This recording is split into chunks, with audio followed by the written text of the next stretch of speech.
नेपाल भारतमाथि निर्भर छैन, तर भारत नेपालमाथि निर्भर छ।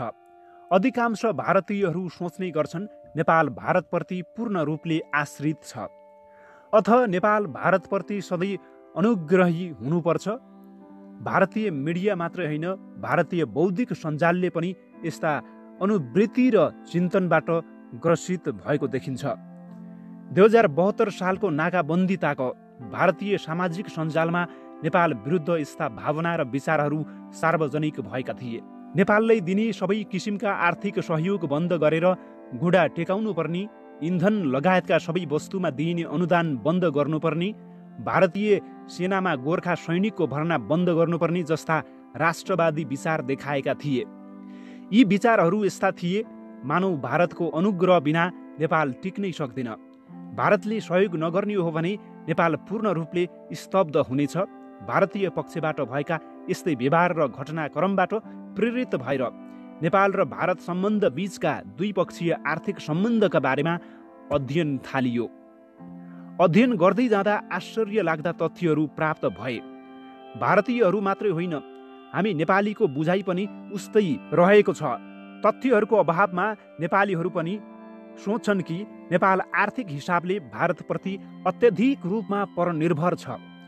तर नेपाल भारत बीचको द्विपक्षीय आर्थिक सम्बन्धलाई तथ्यगत रूपमा विश्लेषण गर्दा आयात निर्भरलाई नै आर्थिक निर्भरको रूपमा बुझिएको देखिन्छ। यही कारण द्विपक्षीय सम्बन्धमा भारतलाई सधैँ कूटनीतिक फाइदा पुग्ने गरेको छ। हाम्रो बुझाइमा फरक पर्न सक्छ। आर्थिक निर्भरता र आयात निर्भरता दुई फरक चिजहरू हुन्। आयात आर्थिक पक्षको एउटा पाटो मात्रै हो। नेपाल भारतसँग आर्थिक रूपमा निर्भर मुलुक होइन, आयातमा मात्र निर्भर हो। आयात मार्फत नेपालले भारतको राष्ट्रिय अर्थतन्त्रमा वर्षेनी 15 अर्ब डलर बराबरको योगदान दिने र बदलामा आर्थिक सहयोगको नाममा दूतावासले आफ्नै मातहतमा भारु 3 देखि 4 अर्बको अनुदान वितरण गर्न पाउने भारतीय आश्रित हुन सक्छ। भुटान र नेपाललाई हेर्ने हो भने भुटान भारतप्रति आर्थिक र राजनीतिक हिसाबले पूर्ण रूपले परनिर्भर छ।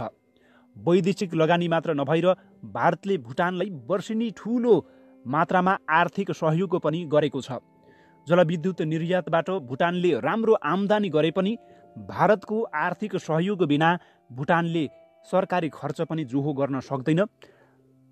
भारतले सबैभन्दा आर्थिक सहयोग गर्ने राष्ट्र नै भुटान हो।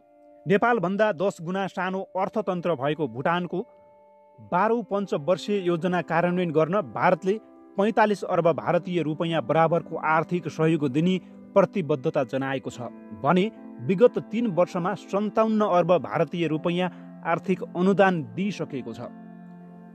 नेपालको हकमा भने भारतले बजेट मार्फत वर्षेनी 3 देखि 4 अर्ब भारतीय दूतावासले आफ्नै मातहतमा प्राय राजनीतिक भुक्तानीका रूपमा बाँड्ने गरेको छ। नेपाल सरकारको नियन्त्रण बाहिर रहेको सो सहयोग नेपालको वार्षिक बजेटमा देखिँदैन। विडम्बना के हो भने सो वार्षिक अनुदान सिमानामा बस्ने नेपालीले प्रत्येक दिन भारतीय बजारमा गएर दैनिक उपभोग्य सामान खरिद गर्दा भारतीय सरह तिर्ने करको सानो हिस्सा जति मात्रै पनि होइन, त्यो भन्दा पनि कम हो। स्मरण रहोस्, भारतका पूर्व राष्ट्रपति प्रणब मुखर्जीले सन् 2011 मा वित्त मन्त्री हुँदा भारतीय सदनमा बोल्दै भनेका थिए, बेलायतबाट वर्षेनी प्राप्त हुने 28 करोड पाउन्ड अथवा 42 अर्ब रुपैयाँ आर्थिक अनुदान हात्तीको मुखमा जिरा हो जस्तो अभिव्यक्तिका साथ बेलायतले दिने अनुदान रकमको उनले अवमूल्यन गरेका थिए। नेपाल आयातमा भारतसँग निर्भर भए पनि भुटान जसरी आर्थिक रूपमा भारतसँग निर्भर छैन र कहिले हुनु परेको पनि छैन। नेपालको आन्तरिक मामिलामा सीमा नाघेर हस्तक्षेप गर्ने भारतले निश्चित रूपमा नेपालको विकासमा महत्त्वपूर्ण योगदान दिएको छ भन्ने अनुमान गरिनु स्वाभाविक हो। तर हाम्रो अनुमान र वास्तविकता एउटै छैन, यी फरक छन्। हाम्रो अनुमानभन्दा वास्तविकता धेरै पर छ। भारतले करिब 15 अर्ब डलर बराबरको आर्थिक दोहन नेपाल जस्तो सानो मुलुकबाट वर्षेनी गर्दै आएको छ। नेपालभन्दा 100 गुणा ठूलो भारत जस्तो विशाल अर्थतन्त्रलाई पनि 15 अर्ब डलरको वार्षिक योगदानले ठूलो महत्त्व राख्छ। उदाहरणका लागि नरेन्द्र मोदी प्रधानमन्त्री भएपछि सन् 2014 र 15 मा भारतमा कुल 31 अर्ब डलर प्रत्यक्ष वैदेशिक लगानी स्वरूप भित्रिएकोमा 20 अर्ब डलर मात्र ती देशहरूबाट भित्रिएको थियो जुन देश प्रधानमन्त्री मोदीले भ्रमण गरेका विकसित मुलुकमा पर्थे।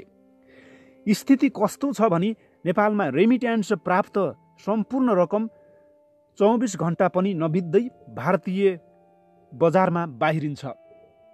नेपालबाट भारतले यति धेरै आर्थिक लाभ लिएको खबरले द्विपक्षीय सम्बन्ध तथा अन्तर्राष्ट्रिय जगतमा आफ्नो साखमा आँच आउन सक्ने जोखिमका कारण भारतीय पक्षले यो यथार्थ कहिले पनि उजागर गर्न चाहँदैनन्, बरु आफूले गरेको सहयोग र सद्भावको मात्र एकोहोरो रटान लगाउने गर्छन् र बिगुल नै फुक्ने गर्छन्। हामीले यति टन औषधि दियौँ, भूकम्प जाँदा यति सहयोग गर्यौँ आदि आदि।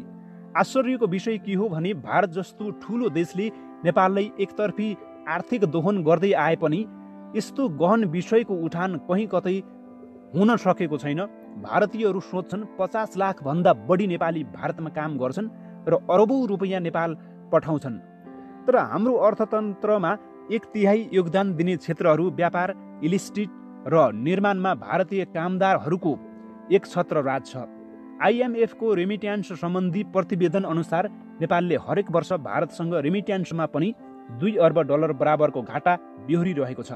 नेपालमा बसोबास गर्ने भारतीयहरूले वर्षेनी 3 अर्ब डलर भारतमा पठाउँछन् भने गोर्खाली सेना लगायत भारतमा बस्ने नेपालीले 1 अर्ब डलर बराबरको मात्र विप्रेसन अर्थात् रेमिट्यान्स नेपाल पठाउँछन्। त्यो पनि आयातमा भारतमै निर्भर हुनुपर्ने भएकाले उतै जाने गर्छ। नेपालमा धेरै रेमिट्यान्स पठाउने देशहरूमा भारत तेस्रो हो भने नेपाल भारतमा धेरै रेमिट्यान्स पठाउने देशहरूमध्ये 8औं नम्बरमा पर्छ।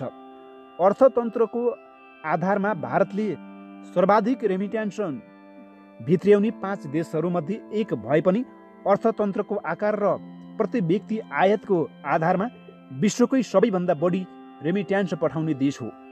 नेपालको व्यापारको कुल 65% हिस्सा भारतले ओगटेको छ।